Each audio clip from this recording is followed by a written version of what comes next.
Midday Boost program. Yun pong araw ng Tuesday. At pinagpapatuloy po natin yung message natin about sa sarili na sabihin natin, makakaapekto rin pagdating sa pamilya. Bakit natin pinag-uusapan to? Kasi nasa countdown na po tayo ng ating Holy Week. And malapit na po yan in few weeks, March 29 na. So, how many weeks na lang yan? 2, 3 weeks na lang.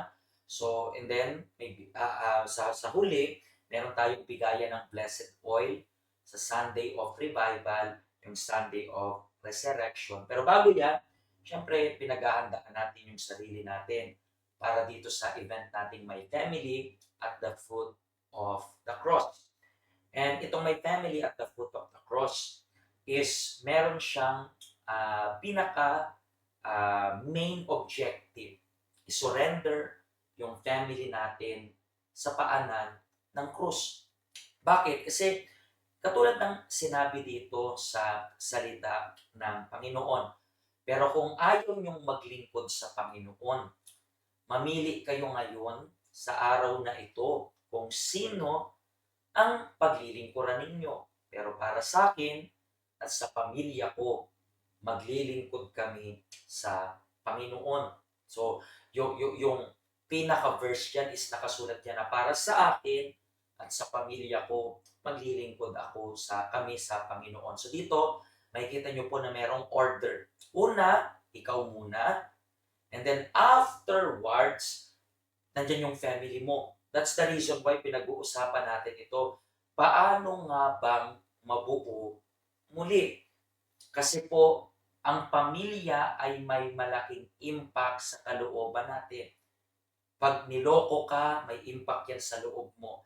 Pag iniwan ka, may impact yan sa loob mo. Lahat pagdating sa family, malaki po yung sugat. Pwede natin masabing ganyan. Malaki yung sugat na nadadala niyan sa kalooban natin. Yun po yung reason kaya kahapon nasabi natin na yung unang step is dapat mong ma-acknowledge na broken-hearted ka. Kasi kapag hindi mo po na-acknowledge yan, kapag hindi mo inaamin yan, kahit yun naman yung totoo, magiging bitter ka. At madalas, madadamay mo yung hindi dapat madamay.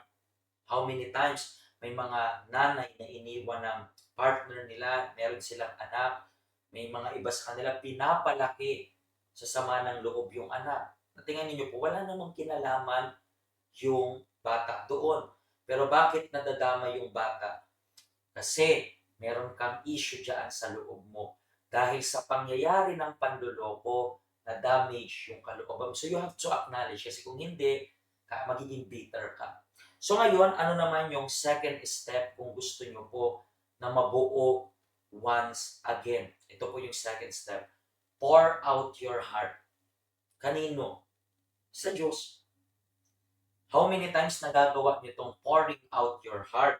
Pero sa mga tao, how many times nasasabi nyo yung lahat ng pinagdadaanan ninyo sa kaibigan ninyo, which is, kung mapagkakatiwalaan naman yung kaibigan ninyo, wala namang problema. Pero kung meron man tayong dapat ipagbuhusan ng puso natin, walang iba yan kundi yung Diyos. Katulad na nakasulat po dito, magtiwala kayo sa Kanya sa lahat ng panahon. O bayan, ibuhos ninyo ang inyong puso sa Kanyang harapan. Para sa atin, ang Diyos ay kanlungan. So dito, makikita nyo po na kung meron man tayong pagbubuhusan ng ating kalooban, walang iba kundi yung Diyos. That's why, kung na-discover mo na, Pastor, broken-hearted ako, kung na-discover mo na nagiging bitter ka, kung na-discover, you acknowledge lahat ng yan, so begin to surrender it sa Panginoon. Yun yung ibig sabihin ng pagbuhos ng puso natin sa Panginoon. Sabihin nyo, Panginoon, di ba ina-acknowledge mo, magiging aminado ka, no, Panginoon, ito yung puso ko. Nasaktan ako. Sabihin mo lahat ng issue. Kasi kahit, tandaan niyo po, hindi yan para malaman ng Diyos. Kasi alam na ng Diyos lahat ng pinagdaanan mo bago mo palang sabihin yung pinagdadaanan mo. Ang gusto niya lang maamin mo sa sarili mo. Kasi kung gagawin mo na mamuhay sa kasinungalingan, Kung hindi mo sasabihin na nasaktan ka, kahit naman nasasaktan ka, mga kaibigan, pagdating sa harap ng Diyos, kaya natin maging transparent. Ibuhos niyo po, isurrender niyo lahat sa Panginoon. And for sure, yung Diyos pagagalingin yung sugat sa kalooban ninyo. Actually, pagkatapos itong program na ito, pwede ka pong gumawa ng prayer. Pasok ka dyan sa toilet, pasok ka dyan sa bathroom, and then pray. Sabi mo, Panginoon, na-realize ko nga, broken ako. So ngayon, kinukuha ko itong sakit, itong hinanakit, itong pangit sa kalooban ko, and then I surrender lahat sa iyo. Ikaw yung bahala.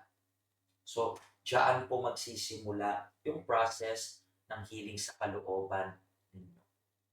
And talking about healing ng kalooban, sa weekend po, alam nyo naman, lagi natin pinagpipray yung kalooban ninyo. Pinagpipray natin yung family, pinagpipray natin yung health ninyo, pinagpipray natin lahat. Nandiyan po yung ating address, nandiyan yung schedule, nandiyan yung QR code for more information. If you really want to save yung family ninyo, if you really want your family to serve God, you have to remember, ang unang step, ayusin muna natin yung sarili natin. Hindi maayos yung anak, hindi maayos yung pamilya, kung hindi tayo ayos unang-una, in the very first place.